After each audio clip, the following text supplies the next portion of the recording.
Et maintenant, parce que la situation semble devenue irréversible, le maire décide de construire un nouveau SICA à Fajon alors qu'il suffisait d'investir les 400 000 € prévus à l'origine. Nous savons déjà que l'achat des murs, sans les fenêtres ni aménagement, coûtera 1,5 million d'euros. À la question que j'ai posée au maire sur le coût de l'aménagement intérieur, il répond « Et je n'en crois pas mes oreilles, je n'en sais rien ». Lors de cette commission, il a été clairement dit à Madame Juste que nous sommes en train de finaliser l'estimation de l'aménagement. On va finir à peu près. Voilà donc un maire qui, comble de légèreté, crée un équipement sans en connaître le coût. Quel formidable gestionnaire.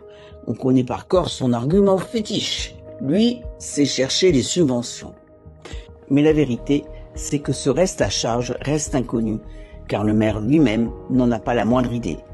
On va finir à peu près. Voilà ce qui est certain en revanche, c'est que le coût final dépassera largement les 400 000 € prévus à l'origine. Probablement 3 ou 4 fois plus, au détriment d'autres besoins prioritaires. Et ce n'est pas fini. On apprend au passage que le nouveau SICA n'accueillera plus la danse classique, mais en revanche le cours de théâtre. Faut-il rappeler que les cours de théâtre avaient lieu dans la salle Victor Hugo, dans la grande salle. Mais là pareil, sans réfléchir sur les conséquences, le maire a décidé de réduire et de supprimer l'estrade. Quant aux cours de danse classique, personne ne sait où ils vont atterrir. Des rumeurs parlent de l'agora. Où va-t-on? Et que du bidouillage, preuve qu'un bricolage permanent sans véritable vision d'ensemble. Car pour ce maire, faire est toujours moins important que paraître. Placé par nous face aux contradictions de ces déclarations, le maire finit par avouer que ce château sera finalement réhabilité. Et que cela coûtera près d'1 million d'euros, qu'il convient donc d'ajouter aux 1,5 million d'euros du nouveau SICA, 1,5 million d'euros minimum. Mais alors, pourquoi pas y remettre le SICA? Cela nous amène donc à un total d'au moins 2,5 millions d'euros à comparer aux 400 000 € initialement prévus. Et comme il faut bien justifier cette somme par un projet pour ce lieu, le maire pioche une nouvelle fois dans nos idées pour tenter de sauver la face. Le château deviendrait donc peut-être un tiers-lieu culturel.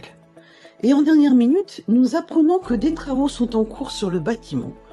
Et comme à l'accoutumée, aucune information sur la nature et le coût des travaux.